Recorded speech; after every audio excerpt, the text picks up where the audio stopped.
All right, welcome back, guys. Hey, second video for the channel. Can't really go fishing today. It's pretty rainy. So I thought I would grab the old tackle box and kind of show everybody what is in my box, and just kind of what I like, what I use the most of. Here we go. This is my tackle box. Keep in mind, I only got back into fishing a couple years ago. I don't have a lot built up anymore. So I've got this box, and it has a bunch of stuff in it, and then I've got a little bag that I put what I want in there. So starting off on the top here, I've got all my spinner baits. Now I've got a couple good Strike Kings, things like that. But a lot of these, man, are just dollar spinners from Walmart, and for $1 they do pretty good. I mean, and I'm not worried about losing them. You know, get hung up and have to break off. It's not a big deal. You get the $3, $4, $5 Strike Kings, then it gets kind of upsetting. So we're on the top drawer here. I keep a pair of pliers in here, and then some soft plastics. I love soft plastics. It's my go-to. I will always, if I can't catch anything and I'm not having a good day, I'll throw some soft plastics on. Man, I never have a problem. First thing I got here are the Yum. I've got Yum tubes, a little smaller than the Yum Dinger. I enjoy those. They do well for me, and they're inexpensive. I've got a few Exo ribbons. These are, and they work pretty good. They're little ribbon tail worms, finesse worms. And then they've got a strong garlic scent to them. Super strong garlic scent. I got a couple of these in a mystery tackle box that I had. Then we're gonna go. Then I've got some Rage Tail, Rage Bugs by Strike King. Man, that is a good, you can rig that thing as a Texas rig and you're going to catch fish. You could throw it as a trailer on a jig, you're going to catch fish. It's, all in all, it's a pretty good, I enjoy those there.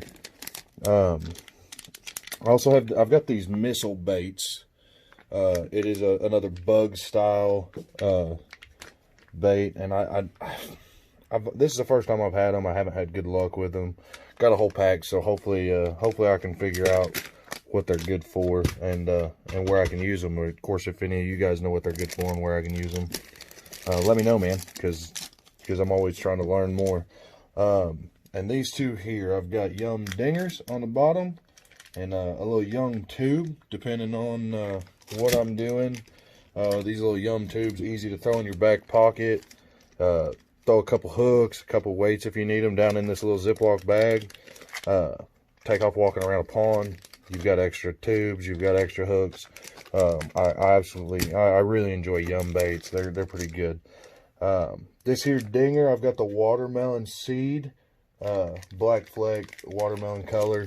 It's pretty good. My favorite Yum dinger is the watermelon with a chartreuse tail.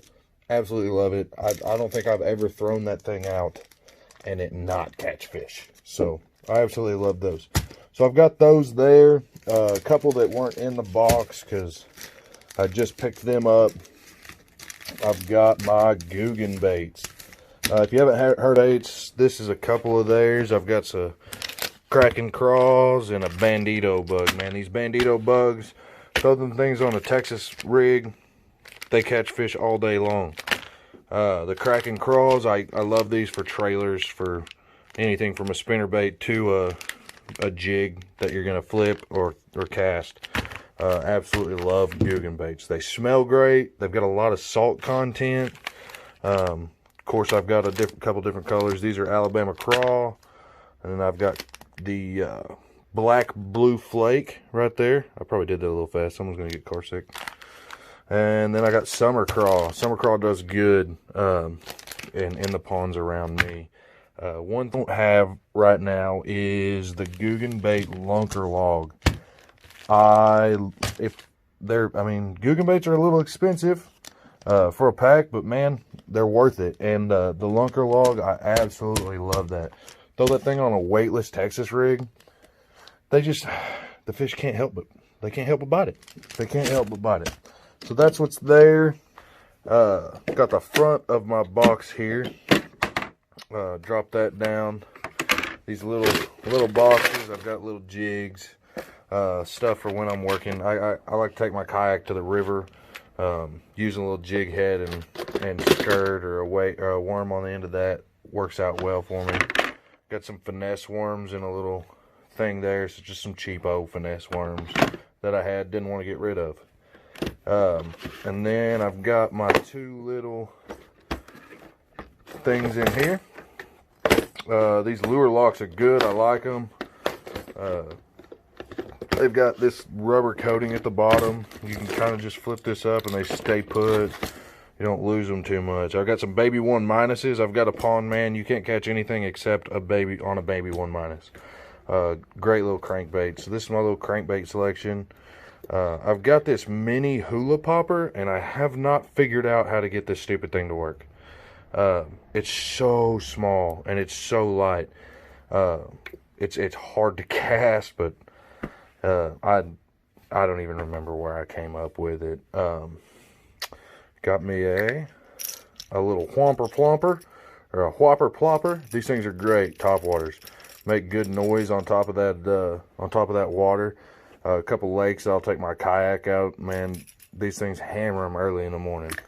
So then they come with different sizes of those. So that's the only one I've lost. A couple of others. So that's the only one I've got left. In this other one, I've got a few frogs and some jigs. So I got a couple jigs, a Guggen jig. I've got this. Yeah, I'm losing my words here. Well, here, this right there. I haven't got to use that yet. I just got that in. This top water here, I haven't got to use that either. Just got that in, but it looks like it's going to do some work now. It's got that big spoon on the front, move some water. A few more Guggen baits in here. I got them stuck in here. This here is a little Ned rig. It's called the Rattle and Neg. I don't know if you can hear that. Rattle and Neg. Ned. It's got a little rattle in there. And you can actually, so by itself, this thing, there's a guy on YouTube you can look up. He did a comparison of Ned rigs there. So these they fall over when they're on that Ned rig, so they don't stay vertical, but they got that noise. But you can pop that out, just squeeze that, and that rattle comes out. So if you're not wanting to rattle, and that creates an air pocket in there, and that'll actually help that stay vertical Ned rigged. If you haven't Ned rigged things before, man, give it a shot. It's fun, and you can catch a lot of good fish on a Ned rig. And then I've got a couple frogs, a lunker hunt, and some cheap off-brand that I found somewhere. And then a couple swimmers that I use for trailers right there. And see here, and then I've got a couple very small little terminal tackle, just some hooks, some weights, and beads that I'll use to rig up. And I've got bigger box. I've got some line back in this back section here. Got a couple reels of line. This will fit 2 more big boxes. And I've got a couple of those. I got one I keep in my truck with just a random assortment of line, or not line, worms. A random assortment of worms. And that literally stays in my pickup. I don't always have this box on me. I always keep at least 1 fishing pole in the back of my truck. And so you know, if I see something, I got worms, hooks, and a few weights there. I can go hit a little pond I see. If someone says, hey, you can go fish that pond, you can do this, I can swing out there and take on. Of course, obviously you need to have permission before you're fishing some ponds that are privately owned. You don't want to go fishing privately owned ponds without permission. That's not a good deal, and I do not condone it. But I keep a rod and reel in the back of my truck. I use Lew's rods and reels. I just like them. They work great. So I've got one Lew's combo, bait casting combo, and then I've got a spinning rod combo. I also have the Abu Garcia Black Max. Cheap. I don't worry about it. I keep it in the back of my truck. So that's the one that stays in the back of my truck most of the time. It's not real expensive. It's easy to work on.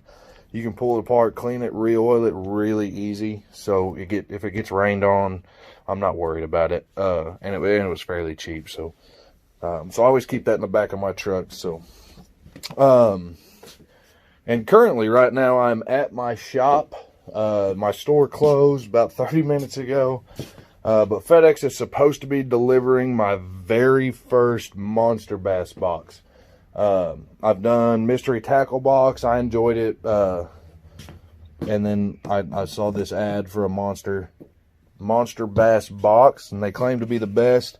I do like the fact that they're regional, so you can choose your region, and you can choose what type you want, a multi-species of bass, and then your region. And they're gonna tailor fit that to your region. So you're not gonna, like, I live in Oklahoma. I won't get the same baits in my monster bass box as someone in New York or Oregon, different regions. So they try to tailor that to your region. So I'm really excited to see what comes in this box, and if I like it and I enjoy the stuff that comes in it, I'm going to keep going with that, and I may cancel the mystery, or I may keep them both. We don't know. But one thing I want to do is when that box comes in, I'll cut this, and it may be one long video. We'll see. Like I said, I'm new to this deal, so. But what I'd like to do is I'll do a video on what's in that box, and then I will take that box and I want to go do a monster bass box smash. Meaning just take everything in that box and catch a fish on every lure that comes in that box if I can. And I think I got the perfect spot to do it. I got a pond that I hit up, and I haven't been there once without catching a good fish. So stay tuned. It may be on a different video depending on if this comes in. It may be on the backside of this video if this does come in and I don't waste my time sitting here. So, all right. Well, until that box comes in, I'll see you guys later.